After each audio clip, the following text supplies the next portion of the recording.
Hi, friends and clients. I am Jennifer Walker Gates, attorney with JLW Immigration Law Group, and here today with the amazing Diego Nunez. Hey, Diego, how are you doing? Good, Jennifer. How are you? I am great. Happy Friday. I'm really happy it's Friday. Getting ready Yeah, for me the too. weekend. Um, the topic today that we want to talk about is the upcoming fee increases for USCIS, filing all the benefits. And obviously, this will impact anyone in the United States who is anticipating filing for an immigration benefit. My plan was to talk about this in English, pero también hablamos español. So, si tenemos personas que quieren hacer preguntas en español, pues con gusto responderemos. What do you think, Diego? Do you think English or Spanish for this topic? I think English is probably better. I kind of noticed the last few chats that I've done in Spanish, people will send a question saying, "Can you answer this in English?" So I Yep. think English but yeah, con mucho gusto se puede repetir todo en español. Maybe we can get a little banner up that lets people know that they can ask questions in español también. Yeah. That's a good idea. So, Diego, before we launch into the fee increase thing, I was hoping that you could give us maybe a little recap of the case that you had for a special immigrant juvenile who initially was denied, and then you went through the appeals process and everything, and then we just got the approval. We were really excited about that and really happy for you and that client. And I'd love to hear a little bit more about what exactly was going on in that case and how did you win it? Sure. Well, it's been a 4-year process, so it's kind of crazy. But this is a case that I started helping in when I first got to what was Walker Gates Vela, now JLW. And Chito Vela was representing the client in removal proceedings, and he had already been granted special immigrant juvenile status. And he was convicted of a misdemeanor theft offense, and the judge didn't want to release him. And then in the end, the judge ordered his removal. And so So the client was in detention. he was, oh yeah, I should have probably started with that. He was being detained this whole time. And from the time that he was arrested on the theft to the time that he was released, it was well over a year and a half, probably almost 2 years that he was Wow. being held. On a, And how old was this person? Well, so he was actually 17 when he did commit the act that would result in the theft, and he was 18 when he was convicted. Okay. And by the time that he got out, he was almost 20 years old, or maybe 20. Wow. Yeah. No. So we did a federal case. We ended up we agreed that I would dismiss the federal case if they agreed to release the client, which they did. And then You filed a habeas corpus? Is that what you right. mean? Yeah. Yeah. So Wow. yeah. So we filed a writ of habeas, and we were arguing that he had lawful status and therefore he shouldn't have been detained. And then when he was released, I was able to get the case remanded from the Board of Immigration Appeals because we had to file an appeal to keep him from getting deported. And it was sent back to the court. And then we filed to get the court to dismiss the deportation charges, and it was terminated. And then we filed for his permanent residency, which was denied because they confused the theft for a disqualifying crime. And then then I filed a motion to reopen, and part of the USCIS policy is that if there is a crime involved in a juvenile special immigrant juvenile case, that it should be set for interview to resolve any questions that there might be. So I did a motion to reopen, asking that they follow their policy. And instead, they reopened the matter and they granted his residency. So Wow. 4 years. Yeah. Wow, that's amazing. Yeah, that's really fantastic. So the theft offense, did it qualify as a petty offense? It did. It was a Class A theft offense, but it was sentenced to 179 days, so less than 6 months. He had no other criminal history, and so it qualified for the petty offense exception. And so it doesn't need a waiver. You don't need to ask for forgiveness for any reason under that statute. So he was he was eligible, and they should have known that from the beginning, but they didn't. And he got his status, and now we're just waiting for the green card to be mailed. And it was a great way to it was just the great end for a good kid. He's a hard worker, and I like him. Wonderful. Yeah. Well, congratulations to you and to the client. Really proud of you and your work on that case. That's the kind of persistence and tenacity that sometimes is required to get to a successful end. But a lot of attorneys just give up and don't try. Like going into federal court is really exceptional. It's very challenging, and yet it works a lot of times. So really glad that you were able to stick with it like that and get that result for him. Yeah, me too. It really does kind of kill the spirit when you keep getting loss after loss, but that made up for it.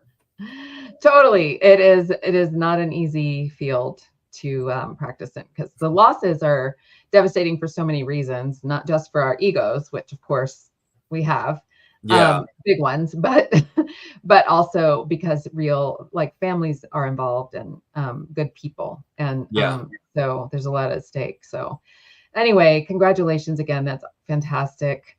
How do you want to address the fee increase issue? How should we talk about that? What do you think is important for people to know? They got to know when. They got to know when it's happening. So when is it happening? When is it official, Jennifer? What are they saying will be the day? April 1st, 2024. Which is April Fool's, which is kind of mean-spirited. It is kind of mean. It is kind of mean, but they are not joking, and they are not going to back down on this fee increase. I know that a lot of people talked about suing and trying to challenge it. I think that the largest fee increases are going to be applied to businesses who are petitioning for immigrant workers. Those are among the largest fee increases, but even individuals and families who are applying for benefits with USCIS will see pretty significant increases in the fees starting April 1st. And that's not that long. It's not very far away. I remember the last fee increase, and the one positive thing that we saw was that it included the work permit and the advanced parole in the adjustment of status process, and it allowed for renewal without having to pay a new fee. But they've now separated that. They've divorced the process, and that is, I think, where I think our clients are going to feel that hit. That's right. I agree. Yes. The fees for the work permits and the advanced parole travel permit documents were included in the adjustment of status filing fee, or they are at this point still in that $1,225 fee. Now, not only are they going to separate those, so you have to pay separately for them, in addition to your adjustment of status, the fees for all three, the adjustment of status, the work permit, and the advanced parole document, and the I-130, all of them are going up. All of them are going up. So not only are you going to be paying separately, you're going to be paying more separately if you file after April 1st. So this is another reason why right now is a great moment to get your case started. I've been telling people this since late last year. We don't know what's happening in this election in November. None of us could have predicted what happened last time. I mean, certainly in 2016, I certainly never would have predicted that Donald Trump would get elected. And now I will never fall for that. I won't ever be unprepared again. So I want my clients and the immigrant community to be prepared for that as well. Which, if he is elected, prosecutorial discretion will go away, and a lot of opportunities that exist right now under the immigration law will become more and more difficult to obtain. That's what we saw last time, and I have no doubt that it will happen again and probably be worse. So it's a really good idea if you are considering making any kind of change application. You have a case ongoing in the court. It's really super important to get clear and take action now in order to have your best opportunities available to you. Right. And regardless of what's happening, it's just always, it's always a good idea to just know what are your rights, what are your benefits, what are your options. And I think a lot of people sit on it, and they may think, oh, that's a lot of money. But it's really funny. I've had so many people that say that, but they'll drop, however much money to buy a $50,000, $60,000 truck. But so I always tell people, like, well, imagine as a permanent resident, how many trucks you're going to be able to buy, compared to, not knowing what the next day may bring type of, situation. So, yeah. I think just it's a good idea to know. And if you're holding off and you know what it is, but you're holding off, get moving. There's no time like the present. Definitely. Yeah. I think that the other thing that people need to be aware about with respect to these fee increases is that in many of the cases where online filing is available, the fee increase is less if you file online than it will be if you continue to file the old-fashioned way. So we are seeing a lot of pressure from USCIS to push people to file online. In my experience as an attorney working with online filing, it's great for people who are filing on their own and who feel comfortable doing that. It is a little cumbersome for people who are filing with an attorney. There's a little bit of back and forth that has to happen. It's gotten easier since they first introduced these things, but it is a little clunky still, that process. And so, as attorneys, we are going to have to really work with our clients to become more tech savvy. Those of our clients who are comfortable getting online, getting into an email, getting into an online account and navigating their way around a little bit, have a much easier time filing online. That's going to end up saving everyone time and money in the end if they're able to do that. So, for those of us who still haven't gotten comfortable with technology, it's a good time to take a little class, learn how to use email, just start experimenting and playing around and getting comfortable moving around online. I think I'm lucky enough to have parents who are comfortable doing that. But I know a lot of people's parents, maybe in that generation, just never have really worked very much on that stuff. And so it's a good time to start for non-citizens who want to be able to save a little bit of money and have a little faster results and easier time. Filing online is what they're going to. Right. And we do have a question from Ricardo Foster. When will I-765s and I-45s be online, given that there is a separate fee cost if done online? So that's a great question. Jennifer, you probably know better than I do.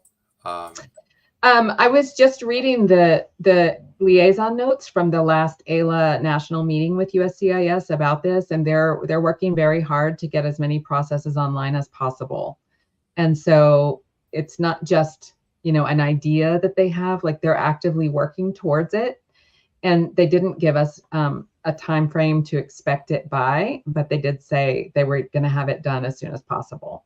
So I would expect within a year or two, although we are talking about immigration. So, Right. I mean, everybody else has been online for decades and they're just now doing it. So who knows? I hate to say anything with like a reasonable time frame. I wouldn't expect that from them, but yeah, I do know that they're working on it, Ricardo. So thank you. And I-765s are available online, but not for that category of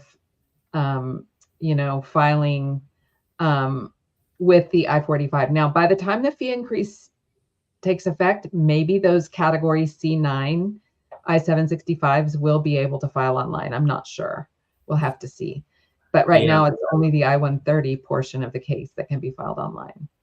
Yeah, I have noticed that there's some that are available. And actually, I don't know if it was, I have issues with my computer all the time, but I was trying to do an online work permit application for a client, and it was offering the category, and it wouldn't let me click on it.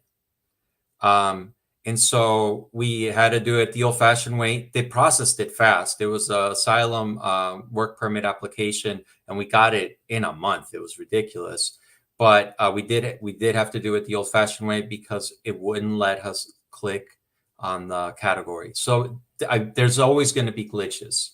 Yes, that's true. That's another one of, so there are some pros and some cons to online filing in my experience. The pros being you get a receipt number immediately and a receipt notice immediately. You can upload evidence, at your convenience, and be sure that it's getting to the right file in the right case.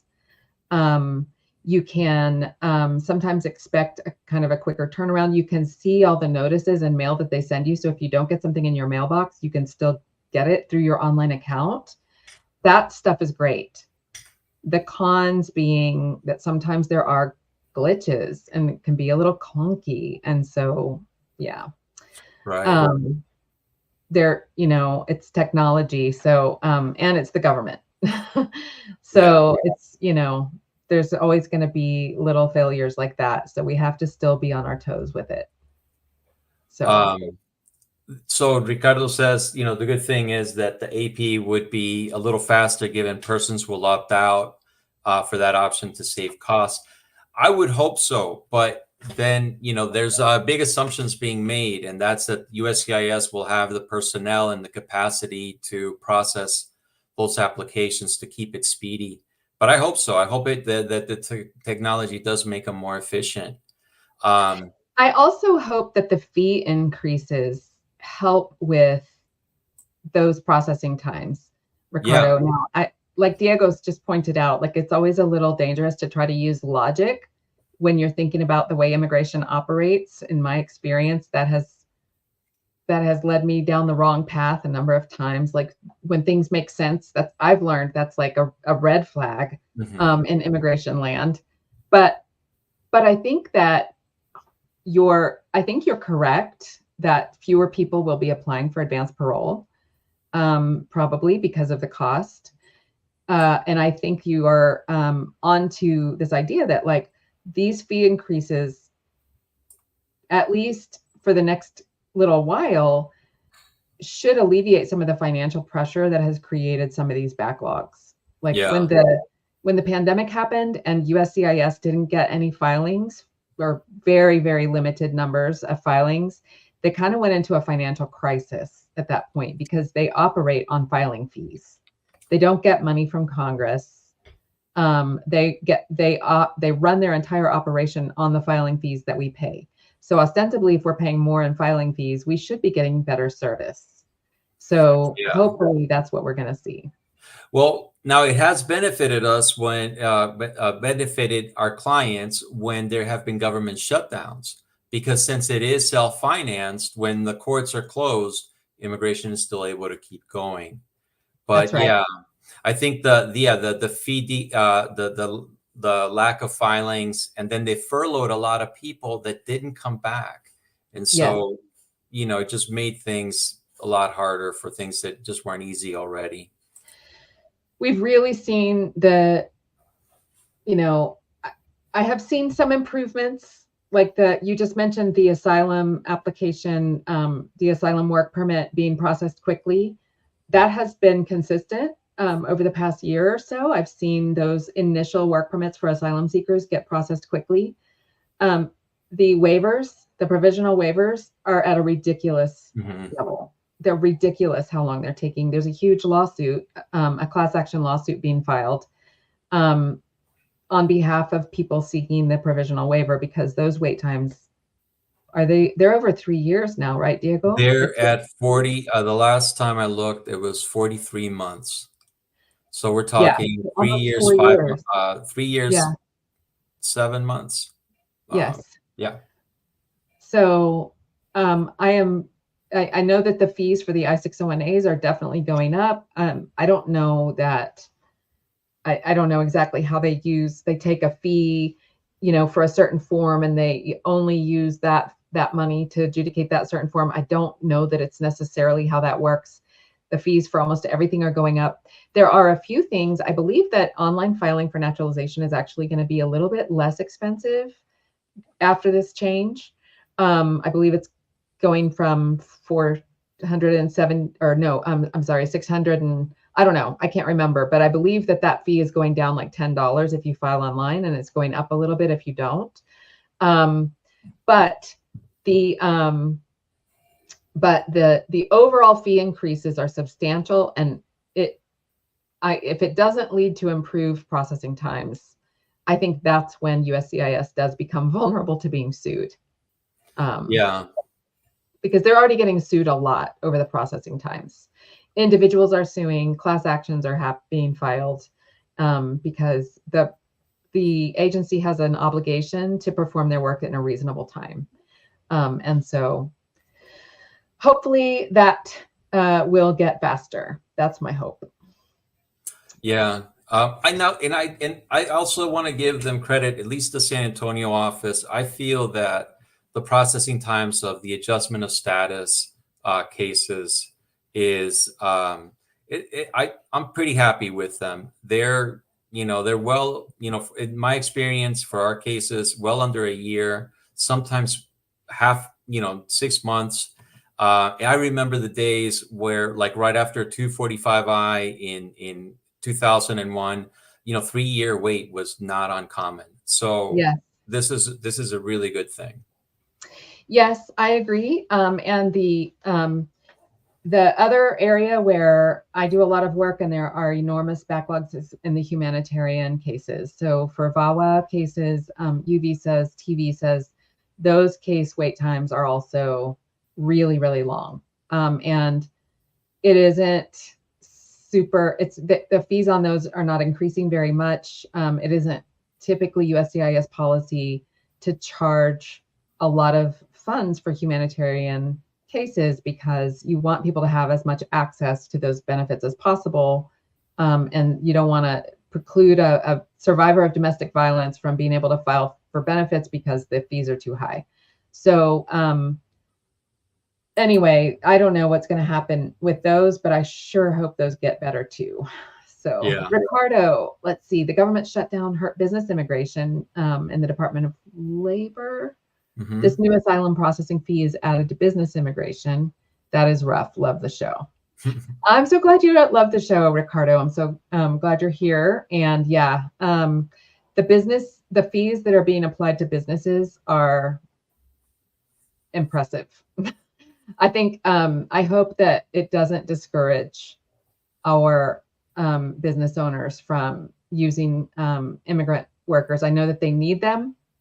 And I hope that it doesn't create too many barriers. That is the one concern that I have about seeing some of those fees. We don't actually handle immigration for businesses in our office very much. We mostly focus on families and humanitarian and removal defense. Nonetheless, the companies who hire immigrant workers are so critical to our economy. They range everything from tiny businesses to massive corporations that rely on immigrants from around the world to perform labor and keep things running and fuel our economy. So seeing those fee increases was a little shocking, and I know that a lot of advocates are also very concerned about how it's going to impact their clients. You know, I had this is 11 years ago now. I had an H-1B client, and the business immigration, and you know, so we did that, and they wanted to move forward with the business immigration case. But he got engaged, and the company paid for his adjustment of status because it was going to save them so much money, and it was a worker that they knew they wanted. So that's in a way that, you know, the kind of businesses can use family immigration to help out. So totally, yeah. Yes. So if there aren't any other questions or comments, let's wrap it up by just recapping. The fees are going up on April 1st.